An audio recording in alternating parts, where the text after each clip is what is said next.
Namaste, my friends, and welcome to my YouTube channel. My name is Victor, and I help people navigate through their spiritual awakening process. And today is going to be a video that shares with you 5 signs that it's time to move on from this situation. Sign number 1 is oftentimes you'll get synchronicity.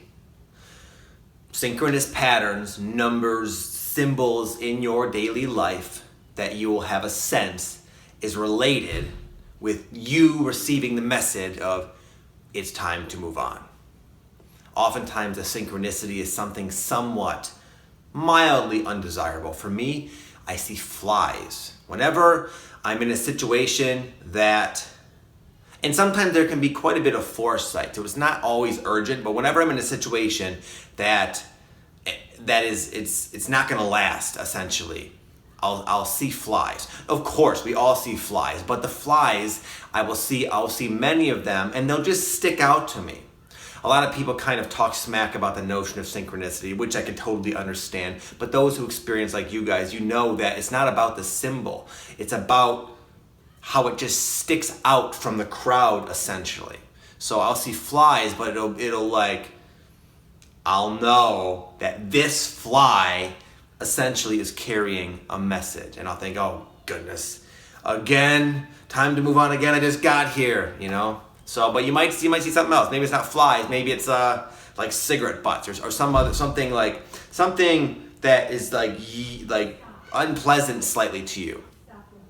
Number 2, if you ignore the mild synchronicity too much, you'll get bigger and more obvious signs. I had a lot of these signs because I struggled to let go of something that I enjoyed doing, so I didn't understand why I was being guided or receiving signs to let it go, so I would hold on. This had to do with a long time ago when I was a medical marijuana grower. I was a grower at many different points in my life, and one of the first times I rarely share about, when I started to get signs that it was time to move on, my hydroponic watering system would overflow randomly, and it would flood. It would let out probably 30 to 50 gallons of nutrient-dense water all over my basement floor, and it would happen very randomly. Everything seemed to be working properly, and I would kind of test it, and then I'd just come downstairs in the basement, and it would be a freaking mess. And it would have just as those flies had a sign like a certain resonance or something about them where they popped out at me. When I would see the water, I would think, it would just be like in my body, like, you gotta let this go, buddy. Another time, same situation, grow related. I knew it was time to be done.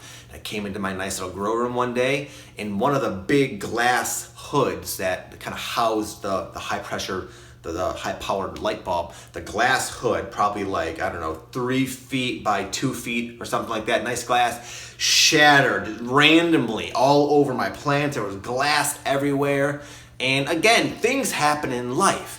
But when those things are related to something you've been kind of avoiding or neglecting, and then when you first initially, that instance when you stumble upon it and it speaks to you, it's like a wake up from the universe. So if you're starting to get that, then it is time, now, probably, to let that go. Sometimes the first signs you can get well before it's time. For example, I just moved into this new apartment, and this is not where we want to live indefinitely, but literally a week into it, just a couple days ago, I was sitting in the hot tub, and I started to see the bugs, the flies, and cigarette butt. That's why I mentioned that. It was kind of like little things stopped working. Stuff like that, where it was already brought to my attention that this is not going to be your forever home, which I kind of knew anyways.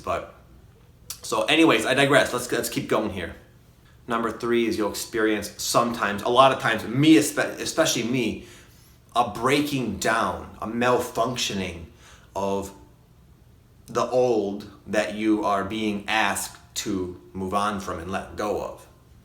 When I was living in, me and my family rented a home in Florida for about a year when I was going through my hermit phase of the awakening, and we thought we were going to live there. Because at that time we weren't really aware of just how quickly we can move on and how fast moving everything is. So we really kind of quickly got it into our mind that this is our new home, we're going to live here. So I think for us, the signs had to be kind of more obnoxious. But anyway, as we were starting to get the hunch that it was time to move out of Florida, essentially, we got all the signs, all the things I mentioned happened. But then the whole house where we were staying just started falling apart. Houses, there are problems and stuff with older houses have issues sometimes, but it was like one thing after another.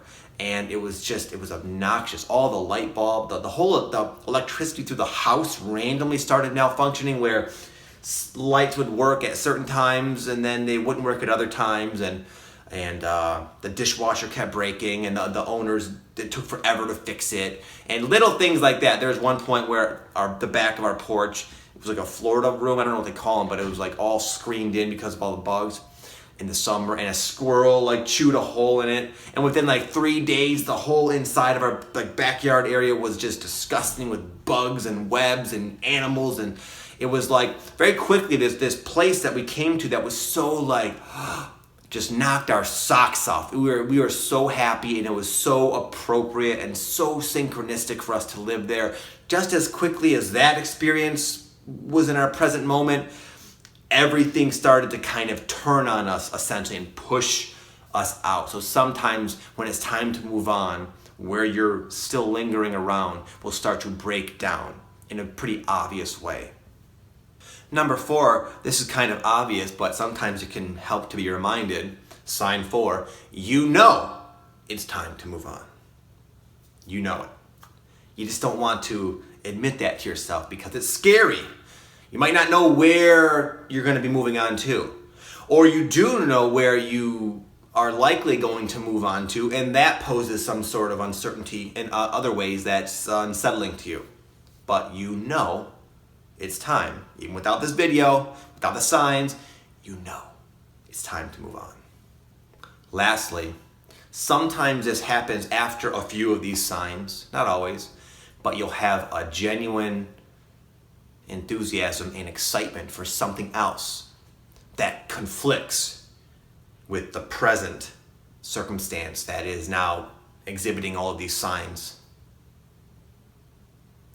For a while, going back to my Florida home analogy, it was, again, this is when I was very new, so everything was so like, oh my God, what's happening? Shocking to me. So we started getting kind of pushed out of Florida. And we've been pushed out of other places before. I've been along my journey at that time long enough to at least kind of know that. So I knew that for whatever reason, the universe is saying, you're not going to be here much longer. We didn't know where. Eventually, it just dawned on us, like, I don't know how it happened, but we got the idea to like go back home to our hometown, Michigan. And all of a sudden, even though we like rushed out of there a year before, it just became appealing. We thought, wow, that would be nice. We could go and settle back in. We kind of miss our friends and family. We'll have babysitters, so me and Patty can go out. We had little kids at the time. And it just like, the more we thought about it, the more excited we got, which was confusing to us because again, we had the same getting pushed out experience prior, and here we are again excited to move on. But regardless, that's maybe a confusing analogy. The point here is that you might have some sort of excitement of like what you can't help but you can't deny what you really want to do, and what you really want to do conflicts with what you're holding on to. That's usually the time when you're pretty good to go, usually, where you can safely let go and just move on, where you want to go anyway. And a lot of what's stopping you are just self-limiting beliefs or a lack of understanding, a perception that if I was to let go of this and go here, then this and that might happen. Worst case scenarios are preventing me from going where I really want to go. But you can trust yourself, you can trust the signs, and you can trust the energy. You can trust your ability to perceive what energy experience is ideal for you and simply move in that direction at a pace you're comfortable with, and you can't go wrong. Okay? Have an amazing day, my friends. Thank you for watching. I'll see you guys tomorrow. Peace.